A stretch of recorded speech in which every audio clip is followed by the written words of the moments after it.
আমি অভিজ্ঞতার সঙ্গে এরপর যে খবরে নজর রাখবো, পিএমএলএ আইনে অভিযুক্ত কৌস্তুভ রায় সুপ্রিম কোর্টের রায় অনুসরণে তার পার্সোনাল নলেজ বা ব্যক্তিগত অভিজ্ঞতা পেশ করার সুযোগ পেলেন। অভিযোগ খণ্ডনে তার হাতিয়ার বিজয় মদনলাল চৌধুরী বনাম ভারত সরকারের মামলা। মে রায়ে অভিযোগ খণ্ডনে অভিযুক্তের ব্যক্তিগত অভিজ্ঞতা পেশ করার সুযোগ দেওয়া হয়েছে। সেই রায়ের প্রাসঙ্গিক বেশ কিছু অনুচ্ছেদ এখানে পেশ করা হলো।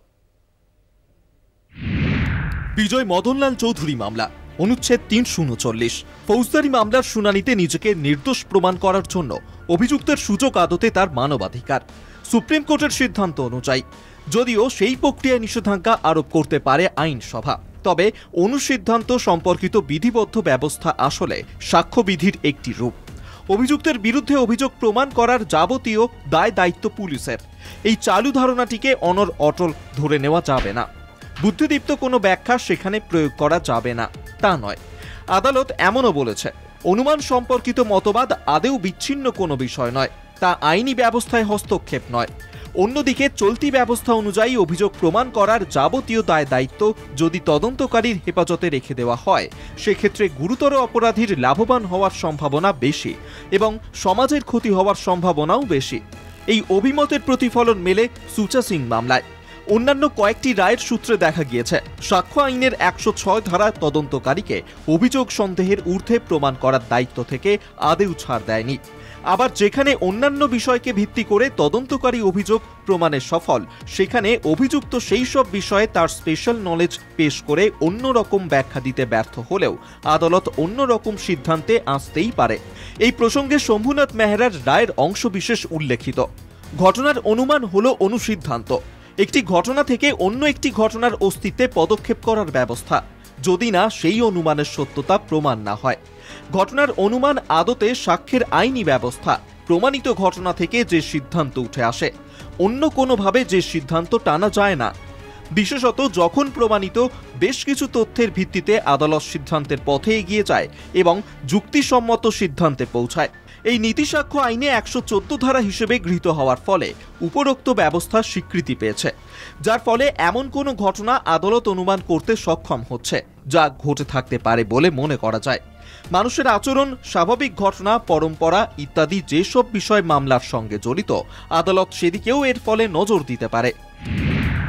বিজয় মদনলাল চৌধুরী মামলা, অনুচ্ছেদ 340। হিতেন পি দালাল মামলায় একই ধারায় আদালত অভিমত দিয়েছে। ঘটনার অনুমান আদালত তার মতো করে অনুমান করতে পারে।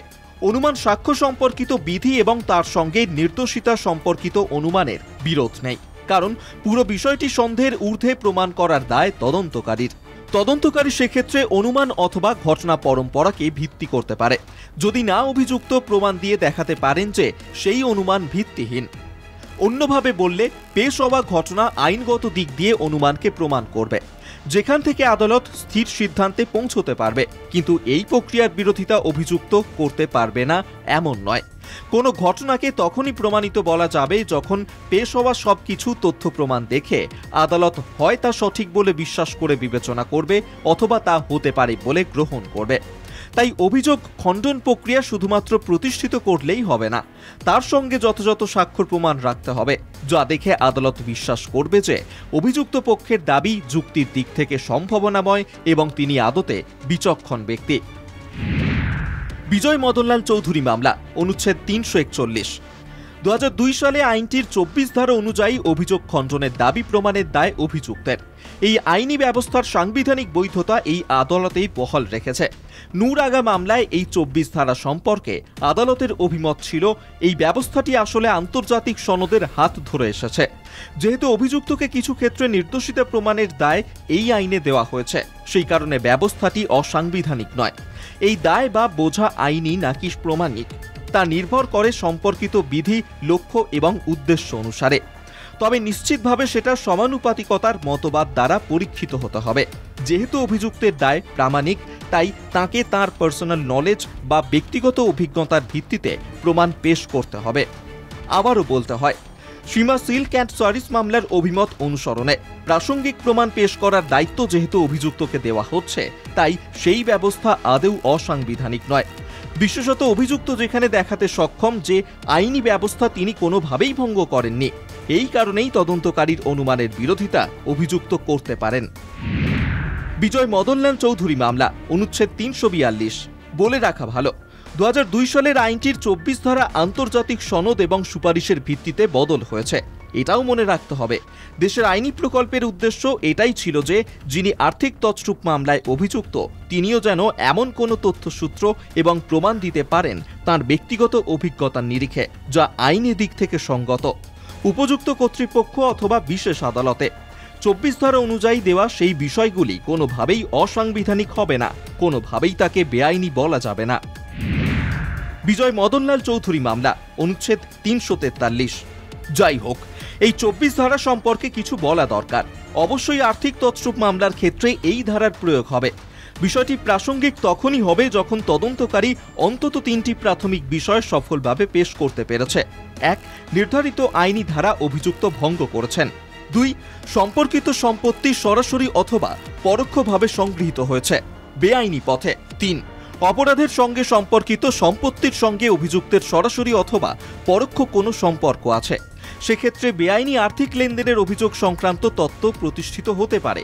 এই প্রাথমিক ভিত্তি পেশ হলে 24 ধারা অনুযায়ী আইনি অনুমান এটাই বলবে যে এক্ষেত্রে আর্থিক লেনদেনে বেআইনি কিছু ঘটেছে, আর তখনই অভিযুক্তের সেই অনুমান নির্ভর অভিযোগের তত্ত্ব খণ্ডন করার সুযোগ তৈরি হবে। প্রমাণের ভিত্তিতে সেই সুযোগ কাজে লাগানো যাবে। বিজয় মদনলাল চৌধুরী মামলা, অনুচ্ছেদ 344। যে ব্যক্তি আর্থিক তছরূপ মামলায় অভিযুক্ত হয়েছেন, যেখানে আনুষ্ঠানিকভাবে তার বিরুদ্ধে অভিযোগ নথিবদ্ধ হয়েছে, সেখানে নির্দিষ্ট আইনের বিধি তিনি ভঙ্গ করেছেন বলে ধরে নিতে হবে। এমন ক্ষেত্রে আদালতকে এই আইন প্রণয়নের উদ্দেশ্যের কথা ভুলে গেলে চলবে না। ব্যক্তি বিশ্বাসের বিভিন্ন দিক, সামাজিক অবস্থান, সম্পত্তি এবং সেই সঙ্গে দেশের অর্থনৈতিক ব্যবস্থা ইত্যাদির পরিস্থিতিকে মাথায় রেখে পা ফেলতে হবে। বিজয় মদনলাল চৌধুরী মামলা, অনুচ্ছেদ 345। 24 ক দ্বারা তখনই প্রয়োগ হবে যখনই অভিযুক্তের বিরুদ্ধে আর্থিক তছরূপ সংক্রান্ত সরাসরি অথবা পরোক্ষ অভিযোগ থাকবে। যে অভিযোগ প্রতিষ্ঠিত হতে হবে, অপরাধ কিভাবে সংঘটিত হয়েছিল সেটাই হবে অভিযোগের ভিত্তি। তদন্তকারীকে তা প্রতিষ্ঠিত করতে হবে, সেখানে অভিযুক্তের সম্পর্ক ছিল সেটাও দেখাতে হবে। এই প্রাথমিক বিষয়গুলি পেশ হলে অভিযুক্তকে তা খণ্ডনের সুযোগ দিতে হবে। তার পার্সোনাল নলেজ বা ব্যক্তিগত অভিজ্ঞতার ভিত্তিতে তিনি প্রমাণ দিতে পারবেন। অন্যভাবে বললে অনুমান শব্দটি তদন্ত বা অভিযোগ প্রমাণে শেষ কথা নয়। অভিযুক্তকে তার পার্সোনাল নলেজ অনুসরণে বক্তব্য পেশের সুযোগ না দিয়ে আদালত চূড়ান্ত সিদ্ধান্তে পৌঁছতে পারে না। কলকাতা টিভি। বিজয় মদনলাল চৌধুরী মামলা, অনুচ্ছেদ 339। ফৌজদারি মামলার